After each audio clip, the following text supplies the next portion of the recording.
तो सांप की केचुल की भांति भगवान राम ने अपने राजसी वस्त्र और आभूषणों को छोड़कर फेंक दिया, फिर भी चमाचम लग रहे हैं।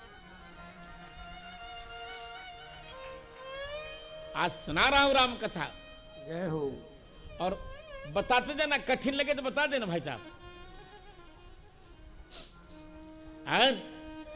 अवध तजी मगबाश के रूख जो मार्ग के, जैसे मार्ग में अपने लोग वृक्ष के नीचे छाया में विश्राम करते हैं, फिर छोड़ चले जाते हैं, वैसे अयोध्या को छोड़ा। अपने परिवार को उसी प्रकार जैसे मार्ग में साथी मिला, थोड़ी देर तक चला, अच्छा भाई तुम अपने रास्ते में अपने नमो रास्ते, अच्छा बाय, ले जाओ।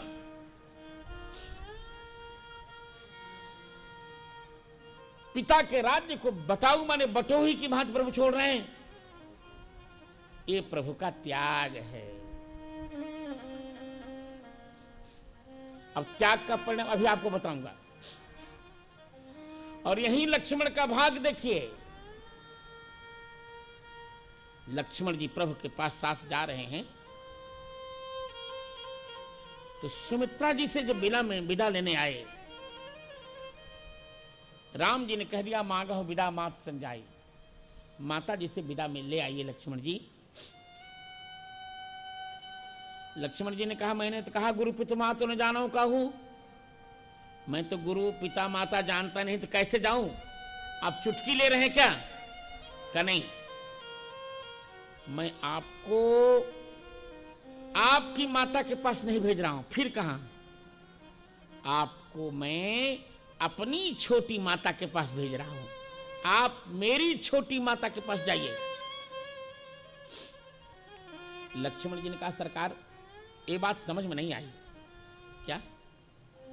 बोले मैं आपकी छोटी मां के पास जाऊं, आप स्वयं क्यों नहीं जा सकते? श्री राघव जी ने कहा लक्ष्मण मुझे एक डर लग रहा है।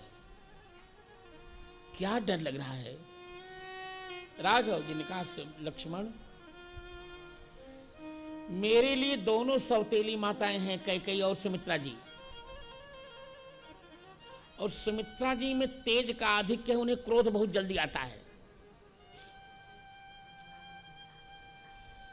यदि मुझे जब सुमित्रा जी मुझे वनवास के तापस्वी वेश में देखेंगी, वनवासी वेश में, तो कदाचित सुमित्रा जी ये कह सकती हैं कि देखो मैं और कैकेयी दोनों बराबर क्यों? जिस सौतेली मां के अधिकार से बिना अपराध के कैकेयी ने तुम्हें वनवास दे दिया, तुम्हारी कोई गलती न होने पर भी तुम्हें वनवास दिया कैकेयी ने केवल सौतेली मां के अधिकार से, तो उसी प्रकार तो मैं भी सौतेली मां हूं। उसी सौतेली मां के अधिकार से मैं इस आदेश को चैलेंज करती हूं, इसे मैं निरस्त कर रही हूं, मत जाओ, जाओ।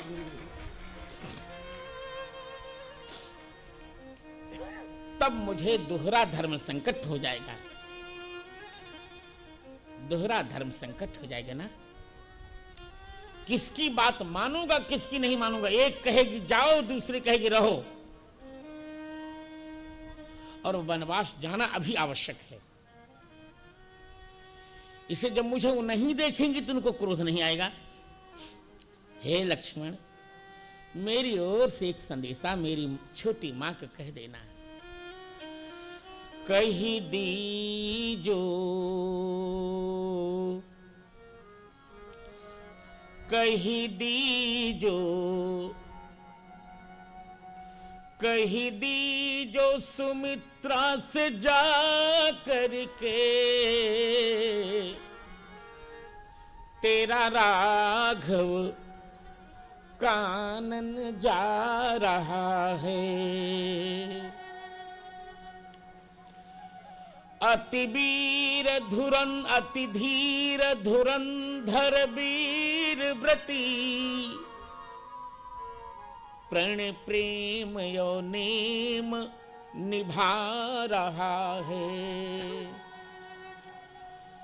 जननी तब प्रेम सरोवर में,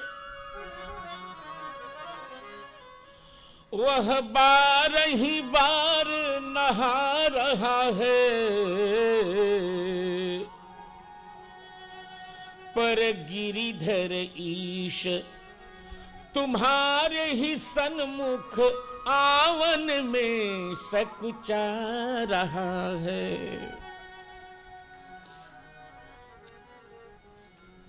तब सुमित्रा जी ने जो बात कही, वो कहा, बेटा यहां तुम्हारा भाग्य है, यदि राम जी का त्याग धन्य है तो तुम्हारा भाग्य। अरे तुम्हारे भाग,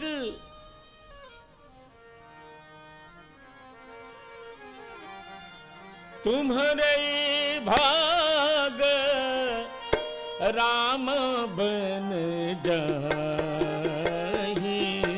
हाँ तुम्हारे भाग राम बन जाहि। तुम्हारे भाग राम बन जाहि। हाँ तुम्हारे ही भाग राम बन जाहि। कारण और तात कछु नाही, कारण और तात कछु नाही। भूरि भाग भाजन भयऊ, तुम भूरि भाग के भाजन हो। तो यहां राम जी का त्याग और लक्ष्मण जी का भाग। और स्वयं भरत जी कहते हैं, अह धन्य लक्ष्मण बड़ भागी। धन्य लक्ष्मण बड़ भागी। राम पदार बिंद अनुरागी। राम पदार बिंद अनुरागी। कितना बड़ा भाग्य है लक्ष्मण जी का। जीवन लाभ लखन भल पावा सब तजी, राम चरण मन। भाग्य क्यों है? भाग्य है, देखिए कोई कितना भी बड़ा व्यक्ति हो, कितना भी अच्छा काम कर रहा हो, यदि परिवार का विरोध हो जाता तो अच्छा काम व्यक्ति कर नहीं पाता। कोई भी व्यक्ति यदि घर में झगड़ा हो तो काम नहीं कर सकता। लक्ष्मण जी का वास्तव में भाग्य है। सब कुछ छोड़ के लक्ष्मण जी जा रहे हैं, पर उनको दोनों कोई नहीं रोक रहा है। जीवन में दो महिलाओं का संपर्क होता है गृहस्थ के यहां, एक देहिनी होती है, एक गेहिनी होती है। माता का संबंध माता शरीर से, माता का संबंध शरीर से होता है, पत्नी का संबंध घर वाली से, घर से होता है। इसे लोग पत्नी को घर वाली कहते हैं। माता देहिनी होती है, पत्नी गेहिनी होती है। यदि चाहे तो माता दाहिना हाथ पकड़ सकती है, पत्नी बायां हाथ पकड़ सकती है। परंतु जब लक्ष्मण जी आए तो वहां गोस्वामी जी ने लिखा, राम बिलो की बंधु कर जोड़े। राम जी ने देखा लक्ष्मण जी दोनों हाथ जोड़े थे। संकेत ये था कि मेरा दाहिना हाथ, मां ने भी मेरा दाहिना हाथ छोड़ दिया है आपके लिए, अब पत्नी ने भी बायां हाथ छोड़ दिया है, अतः मैं स्वतंत्र होकर हाथ जोड़ लिया हूं, लीजिए अब मुझे स्वीकार कर लीजिए।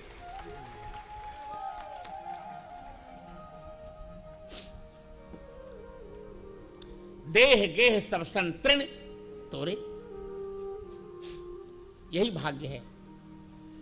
लक्ष्मण जी को दोनों साथ दे रही हैं, महतारी भी साथ दे रही है और नारी भी साथ दे रही है लक्ष्मण जी का, है ना। अब चलिए, दोनों का यश हो चुका पूर्वार्ध में। इसका फल त्याग से अमृत मिलता है। राम जी ने त्याग किया है और त्याग का फल क्या है? भगवान के चरण, चरण सहित जा रहे हैं वन में। श्रृंगबेरपुर तक चरणों की लीला नहीं हुई। जब श्रृंगबेरपुर में वानप्रस्थ स्वीकारा 14 वर्षों के लिए, पिताजी का रथ छोड़ा और जब कमल चरण से चलने का प्रारंभ हुआ, तब केवट ने कहा ये त्याग का अमृत राम जी के चरण में आ गया है। अब केवट ने कहा मुझे अब चरणामृत लेना है। मुझे क्या लेना है? चरणामृत। अब तक ये चरणोदक था। क्या था? चरणोदक, चरण का जल। शंकर जी सिर पे धारण करते हैं, ब्रह्मा जी से कमंडल में धारण करते हैं, बलजियो जनक जी से परात में धारण कर लेते हैं, थाली में, और छिड़कते हैं अपने घरों में। कोई पी नहीं रहा है क्योंकि कभी उसमें अमृतत्व तो नहीं आया था, इसे नहीं पिया। आज केवट ने कहा नहीं नहीं नहीं, ब्रह्मा जी की दृष्टि में भले इसमें अमृत न हो, शिव जी की दृष्टि में भले इस चरणोदक में अमृत न हो, जनक और बलि की दृष्टि में भले इसमें अमृत न हो, पर मेरी दृष्टि में अमृत है, क्योंकि त्यागे नहीं के अमृतत्व मानसु। जो त्याग करता है उसे अमृत मिल जाता है। राम जी ने त्याग किया है, अतः आज राम जी में अमृत आ गया है, और वह अमृत चरण के माध्यम से फूट फूट कर निकलेगा। आज कठौते में भर भर कर राम जी का यह त्याग रूप चरणामृत पीऊंगा मैं।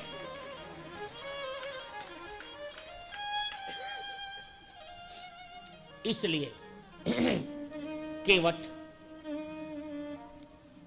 चरित्र भी मैं आज विलक्षण रीत से प्रस्तुत करूंगा। केवट छोटी सी नाव लेकर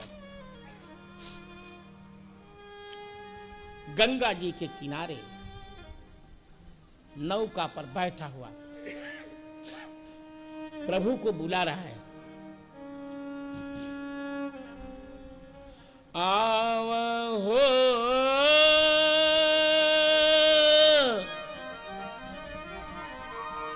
आवहो आवहो आवहो।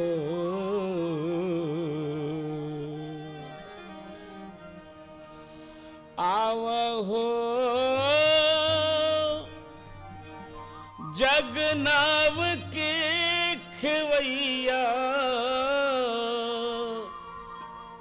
राघव तुम बिन सुनी मोरी नैया, हो राघव तुम बिन सुनी मोरी नैया, हो राघव तुम बिन सुनी मोरी नैया, हो राघव।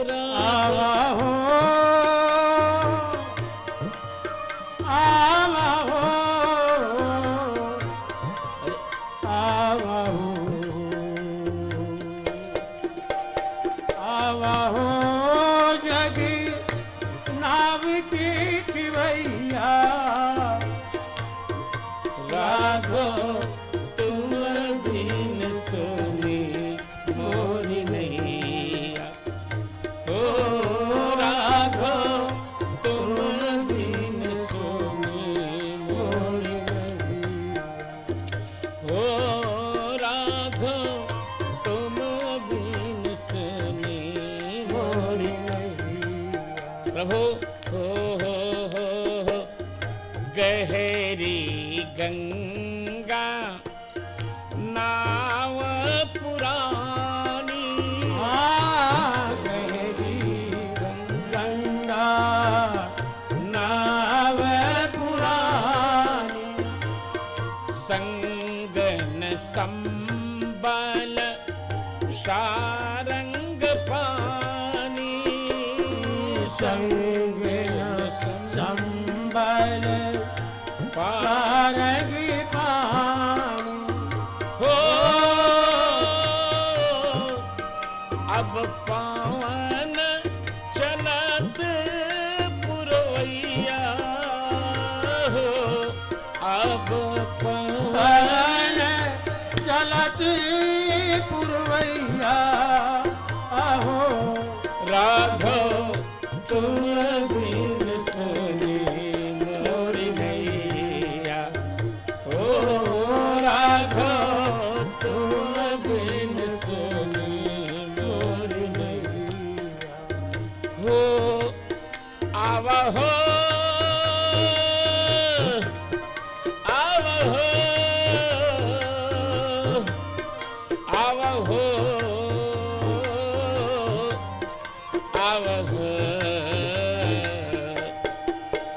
आवहो जग नाव के खवैया,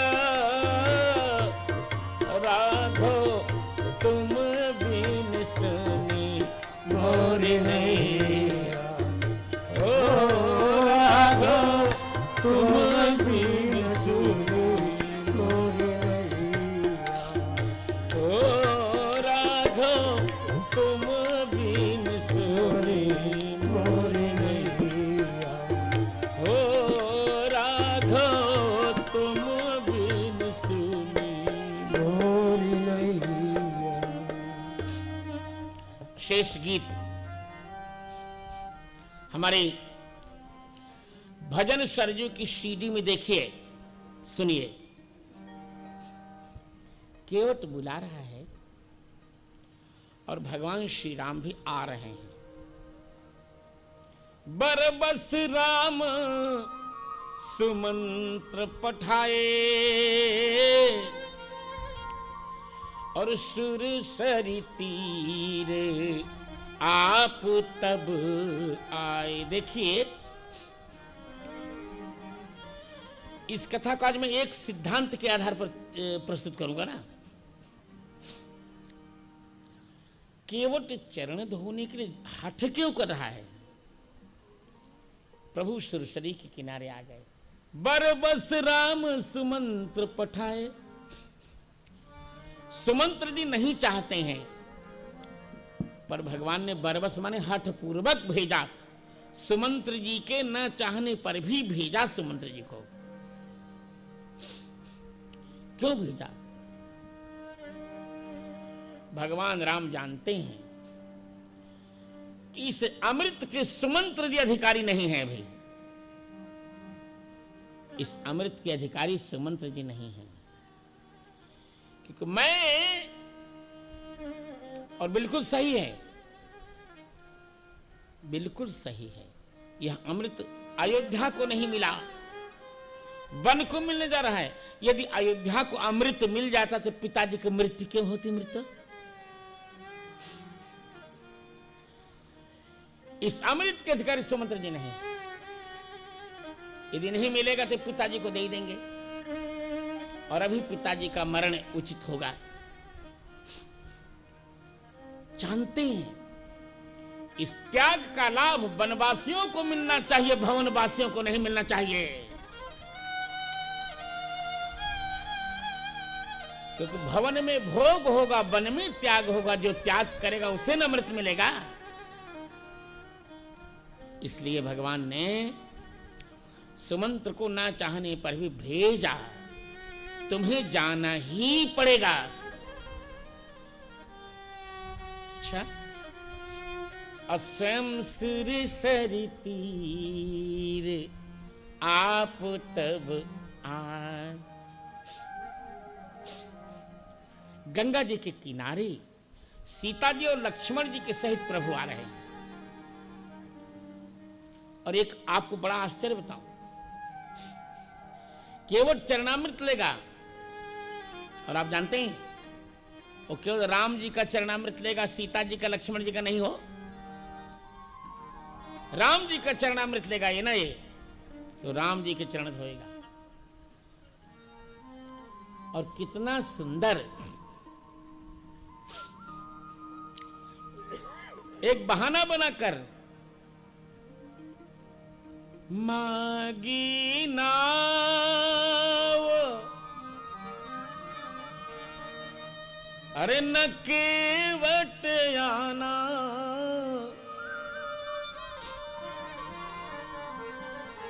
कही तुम्हार मरम मई जान। प्रभु ने नाव मांगी, भैया मंगनी में नाव दे दीजिए, हम लोग नाव चला के ले जाएंगे, किराए देकर नहीं। यदि किराए देने की बात होती तो मांगी थोड़े कहते। अरे हम आप टैक्सी करते हैं कि टैक्सी मांगते हैं किसी से? कांडीवली से किसी को अंधेरी जाना है और निजी वाहन नहीं तो हम क्या करेंगे? टैक्सी करते हैं ना, पैसा देते उसको, टैक्सी वाले को। तो यहां यदि ऐसा होता तो किन्हीं नाव लिखते गोस्वामी जी। मांगी क्यों लिखते हैं? इसलिए लिखते हैं कि भैया मेरे पास पैसा नहीं है, धन नहीं है, मैं तुमसे मंगनी में मांग रहा हूं, दे दो। ये है मांगी नाव।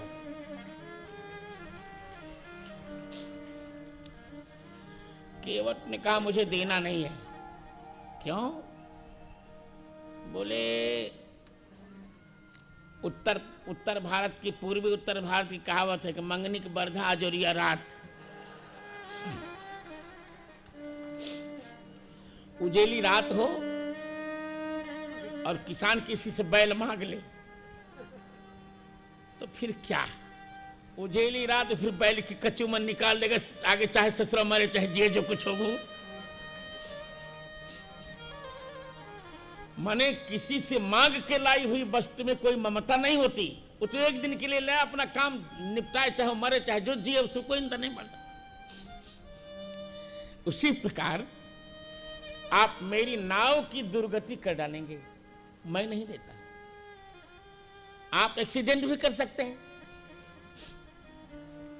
क्योंकि बड़ा वाहन चलाने वाला व्यक्ति छोटा वाहन नहीं चला पाता।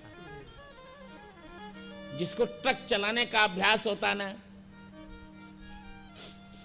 अब हमारा चालक है, बुढ़ा हो गया चलाते चलाते, पर उसको पहले ट्रक चलाने का अभ्यास था। आज भी इतना भयंकर ब्रेक लगाता है कि गाड़ियों में फिर ऐसी तैसी हो जाती है, क्योंकि उसका हाथ बिल्कुल कोमल है ही नहीं, भयंकर लगाता। कभी कभी हम भी बैठे थे, इतना भयंकर ब्रेक लगता है उसका कि लगता कि भाई गिर पड़ेंगे, क्योंकि उसको अभ्यास ही नहीं। ट्रक का पहला अभ्यास ट्रक का है उसे। तो केवट से राम जी से केवट ने कहा कि आप बड़ी नाव चलाते हैं बैतरणी में, तो छोटी नाव, अब बताया मैंने कि ट्रक का चलाने वाला व्यक्ति निश्चित मारुति का एक्सीडेंट करेगा, क्योंकि उसका हाथ है नहीं, वो क्लच जोर से दबा दे, उलट जाएगी मारुति अपने आप ही। इसी प्रकार आप हमारी नाव की दुर्घटना कर देंगे, एक्सीडेंट कर देंगे, मैं आपको हाथ में नाव नहीं दूंगा। क्यों नहीं दोगे? बोले 3 वस्तु मंगनी में नहीं देनी चाहिए, लेखनी, अपनी कलम, अपनी पुस्तक और नारी। ये नाव भी नारी है भाई साहब, मैं नहीं दूंगा आपको। लेखनी पुस्तिका नारी पर हस्ते न दियताम। तो भगवान का अच्छा ठीक है, तुम मंगनी में नहीं दोगे? कहा नहीं दूंगा। कहा ठीक है, तो क्या कर? कहा आपको मैं स्वयं उतार दूंगा पार। तो राम जी ने कहा ठीक उतारो। का उतारने में भी मेरी एक कंडीशन है, एक शर्त है। क्या शर्त? हमारे गुजरात के काग कवि कहते हैं, काग कवि कहते हैं, प्रभु मैंने सक पड़ो मन मान, तमारा पग धोवा दो रघुराय पग मन धोवा दो रघुराय जो पग मन धोवा दो रघुराय प्रभु मन शक पड़ो मन मन तमारा पग धोवा दो रघुराय जो मागी नावन केवट आना कहे तुम्हार मरम में जान पग धोवा दो रघुराय जो प्रभु मन शक पड़ो मन मन तमारा पग धोवा दो रघुराय पग मन धोवा दो रघुराय राम लक्ष्मण जानकी जी तीर गंगा जी ने जाए जी नाव मागी पार उतरवा मागी नावन केवटलाना मनाव मागी पार उतरवा केवट बोलो अगलाय तमारा पग धोवा दो रघुराय जो पग मन धोवा दो रघुराय तमारा पग धोवा दो रघुराय पग मन धोवा दो रघुराय तमारा पग धोवा दो रघुराय रजत मारे कामण गारी मारी नाव नारी बनी जाएगी चरण कमल रज कह सब कही मानुष करनी मुरी कछ अहै छुवत सीला भई नारी सुहाई पाहन तेन काट कठिनाई मन धोवा दो रघुराय पग मन धोवा दो रघुराय प्रभु मन सक पड़ो मन मन तमारा पग धोवा दो रजत मारे कामड़ गारी मारी नाव नारी बनी जाएगी तो हमारा अभड़ जननी तो हमारा अभड़ जननी आजीविका टूट जाए तुम्हारा पर धोवा दो रघुराय जो पग मन धोवा दो रघुराय प्रभु मन शक पड़ो मन मन हमारा पग धोवा दो रघुराय जो दो धोवा दो रघुराय पग मन धोवा दो रघुराय पग मन धोवा दो रघुराय। बोल भक्त वत्सल भगवान की। केवट ने कहा बिल्कुल गुजराती लहजे मैंने चौपाइयां भी सेट करके गाई। गुजराती लोग सोचते हो कि हम ही गुजराती जानते हैं, परिभ्रम है। और चूंकि मैं जगत गुरु, तो भारत की प्रत्येक प्रांत की भाषा जानना मेरा अपना अधिकार भी है, कर्तव्य भी।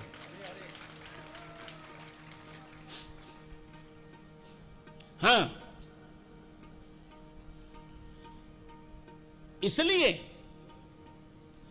ये भाषा का विवाद नहीं करना चाहिए, भाषा का आग्रह नहीं करना चाहिए। लोग हिंदी से चिढ़ते हैं,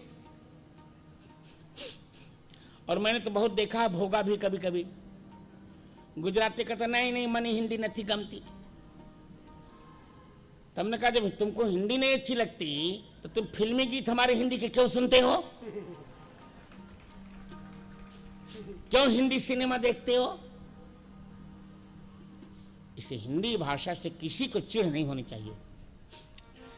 हिंदी भाषा राष्ट्र भाषा है,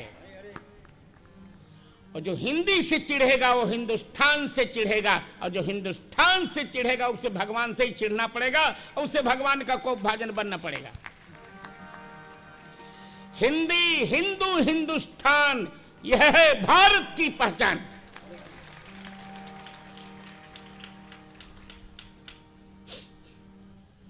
हिंदी से चिढ़ोगे तो हिंदी में ही तो रामचरितमानस जी लिखे गए हैं कि कहां किसी दूसरी भाषा में लिखे गए क्या?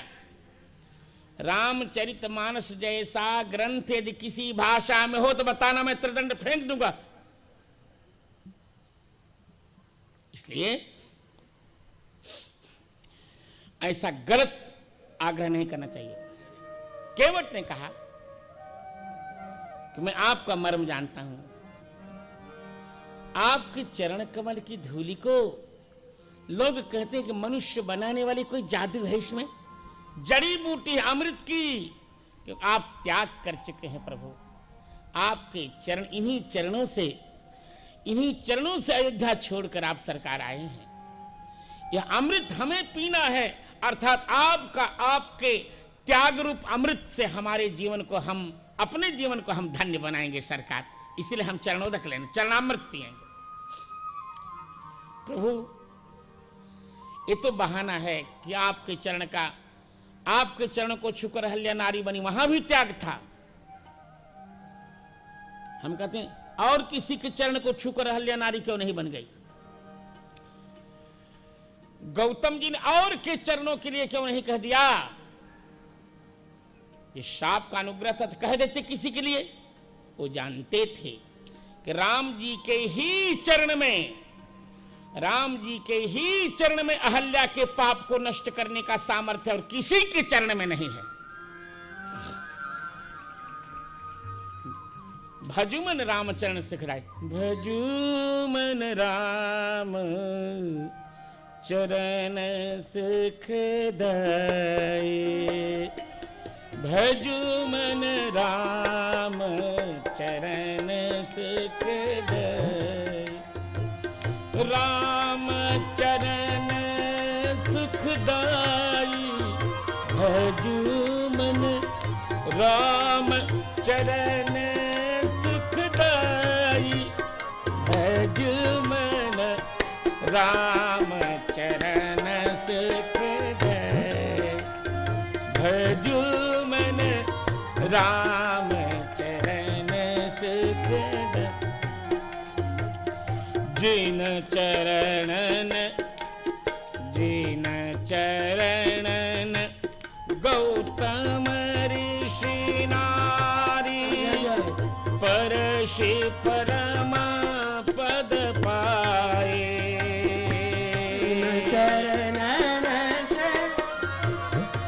नहीं, जिन चरणन गौतम ऋषि नारी, परशि परमा पद पाए। सोई चरण केवट धुइलीन हो, तब हरि नाव चढ़ाई, भजुमन राम चरण सुखदाई, भजुमन राम चरण मेरे चरणों का ये प्रभाव है। क्यों नहीं अल्लाह किसी के चरण से तर गई? क्योंकि और किसी में त्याग नहीं है। त्यागे नहीं के अमृतत्व मानसु, इसीलिए कहा यही प्रतिपालू सब परिवारों, और नहीं जानू कछु अवर कबारू।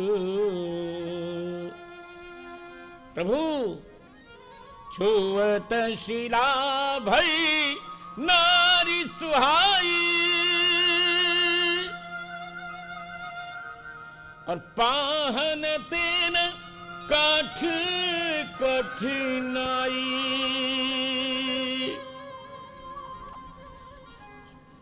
प्रभु पाहन तेना काठ कठिनाई।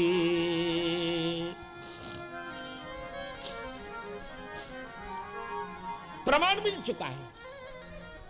अहल्या मृत हो गई थी ना, अहल्या को इन्होंने जिला दिया। निश्चित इनमें चरण में धू अमृत है, चरण कमल रज कंघ सब कही, और मश समानुष करन मूरी कछु हई। मूरी माने रसायन, इसमें रसायन जड़ी है, रस है इसमें, इसलिए मुझे धोना है। जो प्रभु पार अवसी गाच है हो।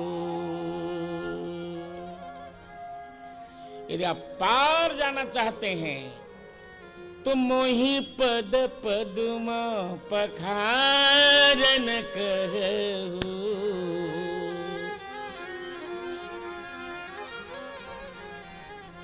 मुझे चरण कमल को पखारने की आज्ञा दीजिए, मैं पी लूं अमृत। आप अमृत बांटने आए हैं, भज मन राम चरण सुख दई, राम चरण सुख दई। प्रभु आज्ञा दीजिए। पद पदुम धोई चढ़ाई, नावन नाथ उतराई चहु। अरे मोहि राम राउरी आन दशरथ, शपथ सब साची कहो। प्रभु बरु तीर मारहु लखन पे, जब लगी न पावा पखारी हो।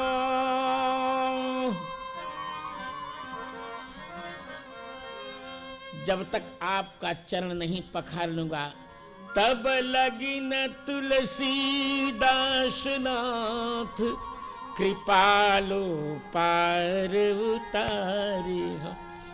अच्छा देखिए, एक